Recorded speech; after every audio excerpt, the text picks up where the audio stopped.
All right, guys, so this is 8.7, which is just graphing radical functions. So for the warm-up, you are doing this function, so x and then the square root of x. So you're taking the square root of these values. Square root of 0 is 0, square root of 1 is 1, square root of 4 is 2, square root of 9 is 3.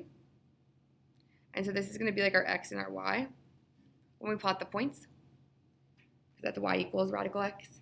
So 0, 0 plot, 1, 1, 4, 2, 9, 3.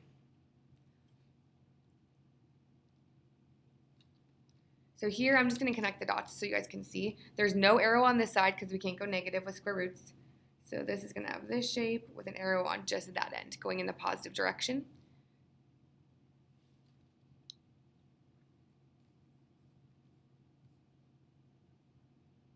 All right, so we're graphing radical functions. Your objective is students will be able to graph functions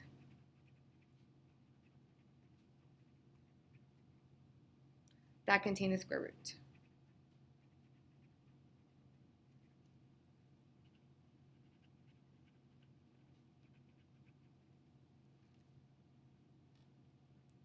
So here is your parent function. They have one more point here. They have 2, 1.4. I don't use that point just because I don't like decimals. But let me get a little closer. So this is basically what you just graphed in your warm-up.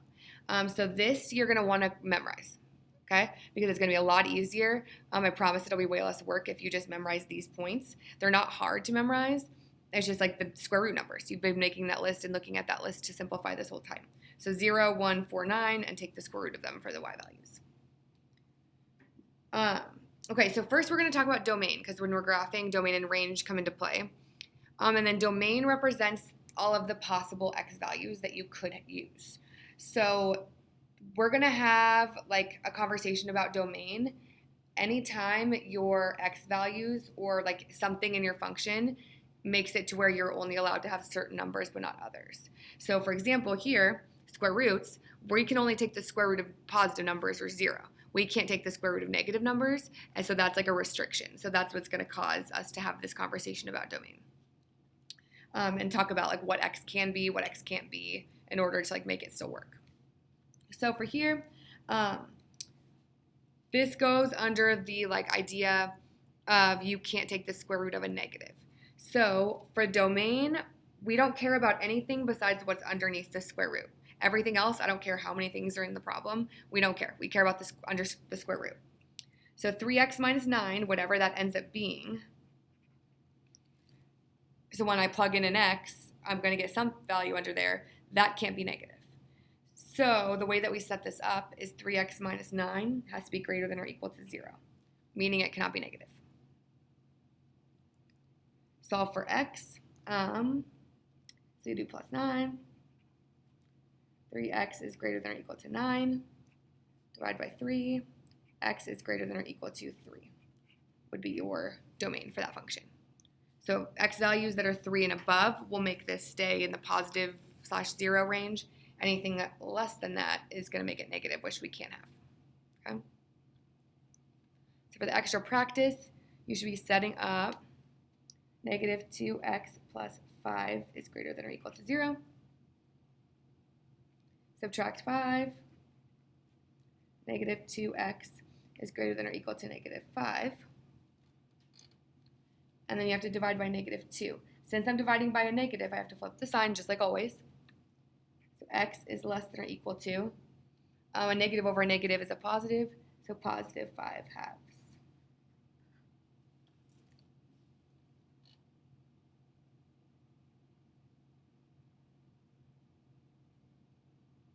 All right, now moving on, so that's how you find the domain of your functions. Now we're going to actually like work on graphing them.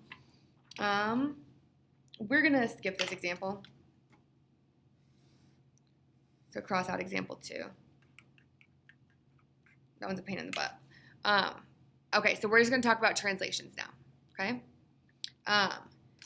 So your parent function is just radical x.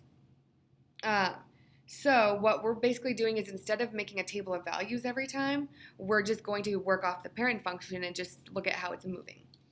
So for our vertical shifts, you're either going to have a plus k or a minus k, k being a number, outside of the square root after. If you have a plus k, that's going to shift up. A minus k is going to shift down.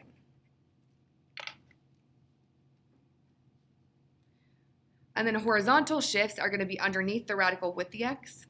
You're either going to have a plus h or a minus h. And these are actually opposite of what movement you think is going to happen, because here's your normal function. Y equals radical x minus h plus k. So here, the k starts out being positive and normal. That's why it's what you would expect.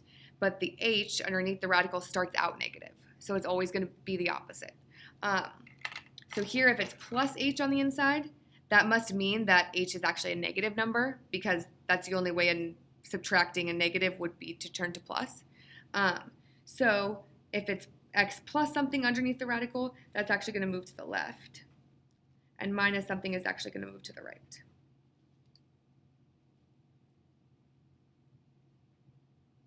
And I put the table of the parent function on all these for you, and graphed the parent function. So we graphed this in the warm-up, okay? So look at your function. Y equals radical x, and then a plus 2 after. So what does well, first of all, is the 2 going to be a k or an h? Ask yourself. So that's going to be a k because the 2 is after the radical, not underneath. So this is going to be a k value. K equals 2, which means a shift up. So all you're going to do is you're going to take your parent function that you have graphed here that you're going to memorize. You're going to just graph it every time automatically. Shift all of your points up 2.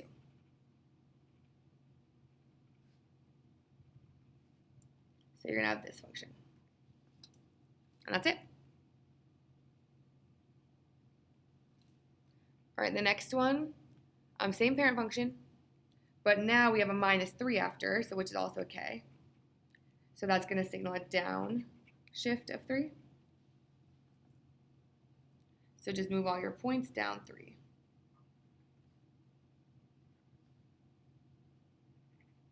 And then that's it.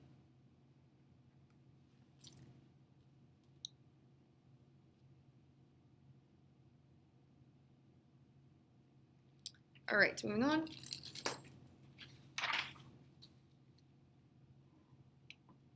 So now we have y equals radical x plus 3, but the plus 3 is inside the radical, making it an h.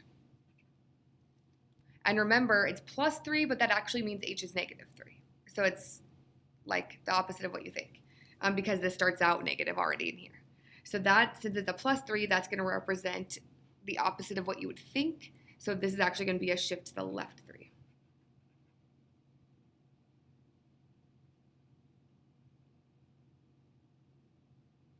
So you're going to go 1, 2, 3.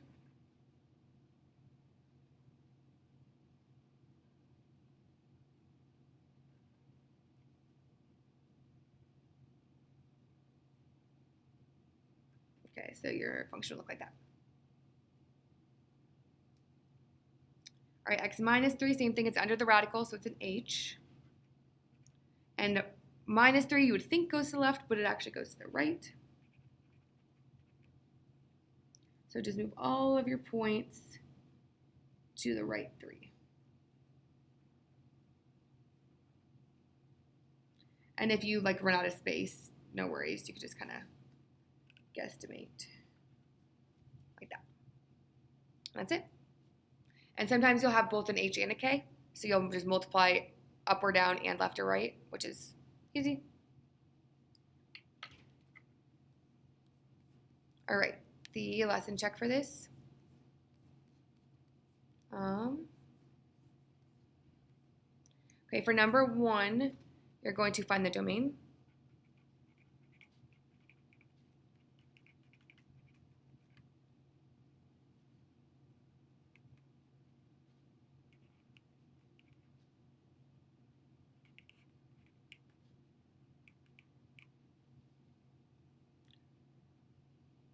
Number 2, you're going to find the domain again.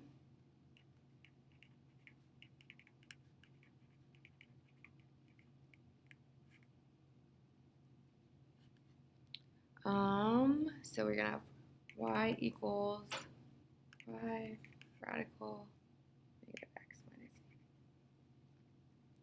And then number 3, you're going to graph.